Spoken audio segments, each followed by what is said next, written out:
Hello दोस्तों, नमस्कार। स्वागत है आपका सोनी एजुकेशन चैनल में। दोस्तों, आज हम पढ़ेंगे आरबीएससी बुक क्लास 6 हमारा राजस्थान, जिसके अंतर्गत 3 चैप्टर कंप्लीट करवा दिए गए हैं। आज हम पढ़ेंगे पार्ट 4 यानी कि चैप्टर 4 पढ़ने वाले हैं और 1 लाइनर क्वेश्चन रहेंगे। इसके पहले भी जो चैप्टर हुए हैं वो भी 1 लाइनर ही थे। दोस्तों, अगर आप मेरे चैनल पर नए हैं तो चैनल को सब्सक्राइब कर लीजिएगा और वीडियो अच्छा लगे तो लाइक शेयर कमेंट करना मत भूलिएगा। ज़्यादा से ज़्यादा शेयर कीजिएगा ताकि ज़रूरत के हिसाब से सब तक पहुंच सके। स्टार्ट करते हैं हम। अध्याय 4, राजस्थान में प्राचीन सभ्यता स्थल। पहला प्रश्न है, जिस काल का लिखित इतिहास उपलब्ध नहीं होता है उसकी जानकारी किस आधार पर प्राप्त की जाती है? तो उत्खनन से प्राप्त सामग्री के आधार पर हम यह जान सकते हैं कि इतिहास के बारे में मतलब हम जानकारी प्राप्त कर सकते हैं कि उत्खनन या खुदाई से हमें जो सामग्रियाँ मिलती हैं उससे हमें यह पता चलता है कि यह सामग्री किस इतिहास का हमें उल्लेख करवाती हैं। नेक्स्ट क्वेश्चन है, प्रारंभिक युग को किस नाम से जाना जाता है? तो प्रारंभिक युग को प्रस्तर युग के नाम से जाना गया है। अगला प्रश्न है, प्रस्तर युग में मानव अपनी आवश्यकता भोजन की प्राप्ति किस प्रकार करता था? यानी कि अपनी आवश्यकता की पूर्ति या फिर भोजन की प्राप्ति कैसे करता था? तो जानवरों का शिकार अथवा जंगलों से कंदमूल एकत्र करता था। यानी कि जानवरों का शिकार कर वह अपने भोजन की प्राप्ति करता था और कंदमूल या फल खाकर अपनी भोजन की पूर्ति करता था। अगला प्रश्न है, प्रस्तर युग में मानव ने कौन से उपकरण बनाए? कुल्हाड़ी, गंडासा, छुरा, यह सब कौन से उपकरण है? प्रस्तर युग के हैं। पूछा जा सकता है कि कुल्हाड़ी, गंडासा कौन से युग का उपकरण है? तो प्रस्तर युग का है। ठीक है, इस तरीके से आपको याद रखना है। अगला प्रश्न है, प्रस्तर युग के उपकरण हमें कौन सी नदियों से प्राप्त हुए हैं? तो प्रस्तर युग के उपकरण जो हैं वह बनास, गंभीरी, बेड़च और चंबल नदियों की घाटियों और शैलाश्रयों से प्राप्त हुए हैं। नेक्स्ट है, धातुओं में मानव ने सर्वप्रथम किस धातु का उपयोग किया? तो धातुओं में मानव ने सर्वप्रथम तांबे का उपयोग किया। अगला प्रश्न है, राजस्थान में ताम्र सभ्यता के अवशेष कहाँ से प्राप्त हुए? तो राजस्थान में ताम्र सभ्यता के अवशेष कालीबंगा, गणेश्वर और आहड़ आदि क्षेत्रों से प्राप्त हुए, लेकिन मुख्यतया कालीबंगा, गणेश्वर और आहड़ हैं जो कि आपको याद रखना है। यानी कि गणेश्वर भी ताम्र संस्कृति का उल्लेख कराती हैं, आहड़ और कालीबंगा। अगला प्रश्न, मानव शिकार से किस कार्य की ओर अग्रसर हुआ? तो मानव शिकार से पशुपालन और कृषि की ओर अग्रसर हुआ। अगला प्रश्न, कालीबंगा सभ्यता किस नदी के किनारे स्थित है? तो कालीबंगा सभ्यता दृश्यद्युति और सरस्वती नदी के किनारे स्थित है।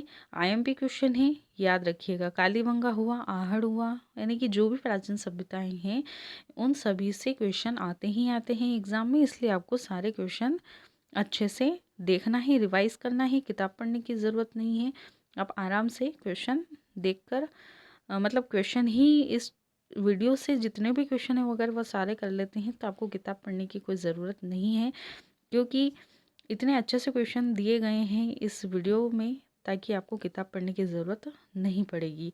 हाँ, ये है कि आपको नोट्स बना लेना है। अगला प्रश्न, कालीबंगा सभ्यता की खोज सर्वप्रथम किसने की थी? अमलानंद घोष ने सन 1951 में की थी। ये क्वेश्चन भी पूछा जा चुका है। अगला प्रश्न, कालीबंगा राजस्थान के किस जिले में स्थित है? तो कालीबंगा हनुमानगढ़ जिले में घग्गर नदी तट पर स्थित है। नेक्स्ट, अमलानंद घोष के बाद कालीबंगा में किसके निर्देशन में खुदाई हुई? ब्रजवासी, बीबी लाल जिसे बीबी शॉर्ट में कहा जाता है, बालकृष्ण थापर, या फिर बी के थापर भी कहा जाएगा। अगला प्रश्न, कालीबंगा खुदाई में किस काल का नगर मिला है? तो सिंधु सरस्वती सभ्यता काल का नगर प्राप्त हुआ है। नेक्स्ट क्वेश्चन, कालीबंगा के मकान की बनावट कैसी थी? तो कालीबंगा के मकान की बनावट बड़े कमरे थे 4-5 और कुछ छोटे कमरे होते थे। नेक्स्ट है, कालीबंगा में नालियाँ किस प्रकार की थी? तो लकड़ी व ईंटों की बनी होती थी। अगला प्रश्न है, कालीबंगा में अग्निकुंड वेदिकाएं कहाँ बनी थी? तो चबूतरों पर अग्निकुंड और वेदिकाएं बनी हुई होती थी। ये है कालीबंगा सभ्यता से। ठीक है, अगला प्रश्न, कालीबंगा में दूसरे टीले के उत्खनन में कौन से अवशेष प्राप्त हुए? तो एक दुर्ग के अवशेष प्राप्त हुआ है दूसरे टीले के उत्खनन में, है ना। अगला प्रश्न, कालीबंगा की नगर योजना किस सभ्यता की नगर योजना के समरूप दिखाई देती है? सिंधु सरस्वती सभ्यता। कालीबंगा सभ्यता में कृषि कहाँ की जाती थी? नगर की प्राचीर के बाहर। अगला प्रश्न, कालीबंगा से प्राप्त सामग्रियां कौन सी हैं? या कालीबंगा से जो खुदाई हुई है वहां से कौन से साक्ष्य प्राप्त हुए हैं? गाय के मुख वाले प्याले, तांबे के बेल, कांस्य के दर्पण, हाथी दांत का कंघा, मिट्टी के बर्तन, कांच की मणियां, खिलौने आदि। पूछा जा सकता है कि तांबे के बेल के साक्ष्य किस सभ्यता से प्राप्त हुए हैं? तो कालीबंगा सभ्यता से। इस तरीके से आपको याद रखना है, बार बार पढ़ेंगे तो अच्छे से याद हो जाएगा। अगला प्रश्न, कालीबंगा सभ्यता उजड़ने का क्या कारण रहा? नदियों का सूखना, नदियों का पानी सूखने और मरुस्थल के बढ़ने से कालीबंगा सभ्यता उजड़ गई है, ऐसा माना जाता है। अगला प्रश्न, उदयपुर के पूर्व में आहड़ कौन सी नदी के किनारे बसा हुआ है? ये तो पता चल गया आपको कि आहड़ उदयपुर के पूर्व में बसा हुआ है, लेकिन बेड़च नदी के किनारे यह बसा हुआ है। अगला प्रश्न, आहड़ बेड़च नदी के किनारे दो टीले को स्थानीय लोग क्या कहते हैं? यानी कि आहड़ जो बेड़च नदी के किनारे स्थित हैं, दो टीले हैं यहाँ, इनको क्या कहा जाता है? धूलकोट कहा जाता है, या ये भी कह सकते हैं कि आहड़ को धूलकोट के नाम से भी जाना जाता है। आगरपुर को अन्य किस नाम से जाना जाता है? आहड़, ताम्रवती, तांबावती, धूलकोट आदि। यानी कि आहड़ सभ्यता को आगरपुर, ताम्रवती, तांबावती, धूलकोट इत्यादि नामों से जाना गया है। तांबे के औजारों के निर्माण का केंद्र होने के कारण आगरपुर को किस नाम से जाना जाता है? ताम्रवती या तांबावती के नाम से जाना गया है। अगला प्रश्न, आहड़ संस्कृति से प्राप्त मकानों की दीवारें किस सामग्री से बनी होती थी? मिट्टी एवं पत्थरों से बनी होती थी। अगला प्रश्न, आहड़ संस्कृति से प्राप्त मकानों की छत किस प्रकार बनी होती थी? बांस और केलू से। यानी कि पूछा जा सकता है कि किस सभ्यता में बांस और केलू की छतें होती थी? तो आहड़ संस्कृति में होती थी। अगला, किस सभ्यता में बड़े कमरों के बीच में बांस की पर्दे चढ़ाकर उसे छोटे छोटे कमरे या औरों में तैयार किया जाता था या विभाजित किया जाता था? आहड़ सभ्यता में। अगला प्रश्न, किस सभ्यता में 4 से 6 चूल्हों की साक्ष्य तथा सामूहिक भोजन विधि के साक्ष्य प्राप्त हुए हैं? आहड़ सभ्यता में। पूछा जा सकता है कि सामूहिक भोजन विधि के साक्ष्य कहाँ से प्राप्त हुए हैं? आहड़ सभ्यता से, या 4 से 5 चूल्हों के जो साक्ष्य हैं वह एक ही घर में, यानी कि 4 से 6 चूल्हे हुआ करते थे। अगला प्रश्न है, आहड़ सभ्यता के किस प्रकार के चूल्हे के साक्ष्य प्राप्त हुए हैं? तो भट्टी नुमा चूल्हे के साक्ष्य प्राप्त हुए हैं। उच्च कोटि के चावल किस सभ्यता से प्राप्त हुए हैं? आहड़ सभ्यता से। आहड़वासी कौन सी कला में दक्ष थे? बर्तन बनाने की कला में दक्ष थे। लाल भूरे मृदभांड कौन सी सभ्यता से प्राप्त हुए हैं? तो लाल भूरे मृदभांड आहड़ सभ्यता से प्राप्त हुए हैं। अगला प्रश्न है, राजस्थान के धूलकोट के 1951-52 ईस्वी में हुए उत्खनन से प्राप्त सामग्रियां कौन सी हैं? धूलकोट, जिसे आहड़ सभ्यता भी कहा गया है, ताम्रवती, तांबावती भी कहा गया है, तश्तरियाँ, दीपक, धूपदानियाँ, कटोरियाँ, मटकी, कलश, चूड़ियाँ, खिलौने, 26 किस्म की मणियाँ, 6 तांबे की मुद्राएं और 3 मोहरें प्राप्त हुई है। ये भी पूछा जा सकता है कि 6 तांबे की मुद्राएं किस उत्खनन से प्राप्त हुई हैं? धूलकोट से।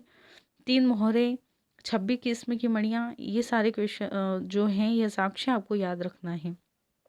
अगला प्रश्न, प्राकृतिक प्रकोप से विध्वंस हुई आहड़ सभ्यता के बाद यहाँ के लोगों ने कौन से नगर बसाए?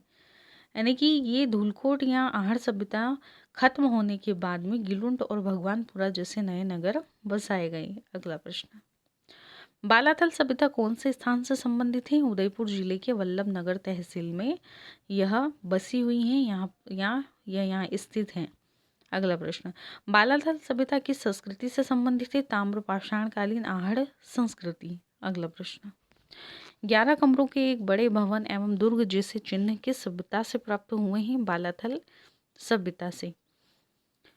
बालाथल सभ्यता से प्राप्त उपकरण कौन कौन से हैं? तांबे के चाकू, कुल्हाड़ी, छेनी, बाण। अगला प्रश्न, बालाथल सभ्यता के आभूषण हैं कर्णफूल, गले के हार की लटकन आदि। अगला प्रश्न, बालाथल के निवासियों में किस प्रकार की अर्थव्यवस्था प्रचलित थी? मिश्रित अर्थव्यवस्था प्रचलित थी। नेक्स्ट है, बालाथल सभ्यता के निवासियों के लिए जीविका का साधन कौन सा है? कृषि, पशुपालन तथा शिकार, यानी कि तीनों ही थे। अगला प्रश्न, लोहकाल के अवशेष कौन सी सभ्यता से प्राप्त हुए हैं? बालाथल सभ्यता से लोह अवशेष प्राप्त हुए हैं। लोहा गलाने की भट्टियों के चिन्ह कहाँ प्राप्त हुए हैं? बालाथल में। अगला प्रश्न, बेराट के अतिरिक्त एक ऐसा स्थान जहां बुना हुआ वस्त्र प्राप्त हुआ है? बालाथल, यानी कि बेराट में भी बुना हुआ वस्त्र प्राप्त हुआ है और बालाथल से भी प्राप्त हुआ है। अगला प्रश्न, गणेश्वर सभ्यता के अवशेष कहाँ से प्राप्त हुए हैं? सीकर जिले की निमखा थाना तहसील के गणेश्वर से प्राप्त हुए हैं। और ये पूछा जाए कि गणेश्वर सभ्यता कहाँ स्थित है, तो निमखा थाना, सीकर जिले में निमखा थाना में गणेश्वर सभ्यता स्थित है। अगला प्रश्न, गणेश्वर सभ्यता को अन्य किस नाम से जाना जाता है? ताम्र संचयी संस्कृति के नाम से। अगला प्रश्न, गणेश्वर सभ्यता किस क्षेत्र में पल्लवित हुई है? पूर्वी राजस्थान एवं गंगा घाटी। गणेश्वर में कौन सी धातु के उपकरण प्राप्त हुए हैं? ताम्र उपकरण प्राप्त हुए हैं। और इसका क्या कारण रहा है? गणेश्वर सभ्यता में ताम्र उपकरण प्राप्त होने का क्या कारण रहा है? खेतड़ी ताम्र भंडार की निकटता, ऐसा माना जाता है कि यहाँ खेतड़ी ताम्र भंडार की निकटता रही होगी। अगला प्रश्न, गणेश्वर सभ्यता से प्राप्त उपकरण बाण, छेनियाँ, मछली पकड़ने के कांटे, उस तरह के फलक, अंगूठियाँ आदि। गणेश्वर सभ्यता से कौन सी तांबे का उपकरण पश्चिम तथा मध्य एशिया में निर्यात किया जाता था? दोहरी पेंचदार शिरा वाली ताम्रपीन। अगला प्रश्न, गणेश्वर सभ्यता से मिट्टी के बर्तन, कितने प्रकार के बर्तन प्राप्त हुए हैं? 2। हड़प्पा पूर्व संस्कृति के हल्के लाल रंग के पतले बर्तन, लाल चिकनी मिट्टी चित्रकारी वाले मजबूत बर्तन। इन बर्तनों में मर्तबान, कलश, प्याली, तसले, ढक्कन, हांडी प्रमुख हैं। अगला प्रश्न, ताम्र पाषाणकालीन सभ्यताएं कौन सी हैं? आहड़ एवं गणेश्वर, यह कौन सी सभ्यताएं हैं? ताम्र पाषाणकालीन सभ्यताएं हैं, किंतु उनके ऊपरी स्तर पर लौह युग के अवशेष भी प्राप्त होते हैं। अगला प्रश्न, वे कौन से सभ्यता स्थल हैं जिनसे हमें लोहकालीन इतिहास की जानकारी प्राप्त होती है? बेराट, सांभर, बागोर, रेड आदि, यानी कि यह लोहकालीन इतिहास की जानकारी प्राप्त होती है इन सभ्यताओं से। अगला प्रश्न, बेराट राजस्थान के किस जिले में स्थित है? तो जयपुर जिले में स्थित है। पुरातत्व की दृष्टि से महत्वपूर्ण बीजक की पहाड़ी और भीमडोंगरी की सभ्यता से संबंधित है बेराट। अगला प्रश्न, महाभारत काल में बेराट को किस नाम से जाना जाता था? मत्स्य जनपद की राजधानी विराटनगर के नाम से जाना जाता था। पांडवों ने अपने अज्ञातवास के अंतिम दिन कहाँ व्यतीत किए थे? विराटनगर में व्यतीत किए थे। अगला प्रश्न, राजस्थान में मौर्य काल का प्रमुख केंद्र रहा था बेराट। नेक्स्ट है, किस स्थान से अशोक के 2 स्तंभ लेख एवं बौद्ध मठ के अवशेष प्राप्त हुए हैं? 2 स्तंभ लेख कौन से? भाबरू या बेराट शिलालेख एवं बौद्ध मठ के अवशेष बेराट स्थल से प्राप्त हुए हैं। 36 चांदी की मुद्राएं किस सभ्यता स्थल से प्राप्त हुई हैं? बेराट से 36 चांदी की मुद्राएं प्राप्त हुई हैं। बेराट स्थल से प्राप्त 36 चांदी की मुद्राएं हैं, जिसमें कितनी मुद्राएं भारतीय यूनानी शासकों की हैं? 28 मुद्राएं भारतीय यूनानी शासकों की हैं। कितनी? 36 चांदी की मुद्राओं में से। बेराट स्थल से प्राप्त 36 चांदी की मुद्राएं, जिसमें कितनी मुद्राएं पंचमार्क की हैं? 8 पंचमार्क की हैं और 28 यूनानी शासकों की। अगला है, बेराट सभ्यता स्थल से खुदाई से प्राप्त अवशेष कौन से हैं? स्वास्तिक तथा त्रिरत्न चक्र के चिन्ह युक्त अलंकृत घड़े, दीपक, नाचता हुआ पक्षी, पत्थर की संदूकी, लोहे की कीले एवं हाथ से बुना हुआ वस्त्र। अगला, राजस्थान में स्थित पाषाण, ताम्रपाषाण तथा ताम्र लोहकाल की संस्कृति को प्रकट करने वाले प्राचीन स्थल के नाम बताइए। यानी कि पाषाण, ताम्रपाषाण, ताम्र लोहकाल, इन संस्कृति को प्रकट करने वाले। तो बागोर और ओझियाना जो सभ्यता है वह कहाँ स्थित है? भीलवाड़ा जिले में। सांभर जोधपुरा सभ्यता जयपुर जिले में। नगर रेड टोंक जिले में। नगरी चित्तौड़, नोह, भरतपुर, भीनमाल, जालोर, पचमाता, गिलुंड, पचमाता और गिलुंड सभ्यता जो है वह राजसमंद में स्थित हैं। यानी कि ये जो सभ्यताएं हैं यह भी आपको याद होना चाहिए किस ज़िले में स्थित हैं। और ये चैप्टर आपका कंप्लीट हो चुका है। मुझे उम्मीद है कि आपको यह वीडियो पसंद आई होगी और कंटेंट भी अच्छा लगा होगा। अच्छा लगा हो तो प्लीज़ लाइक शेयर और सब्सक्राइब ज़रूर कीजिएगा, ज़्यादा से ज़्यादा शेयर कीजिएगा। धन्यवाद।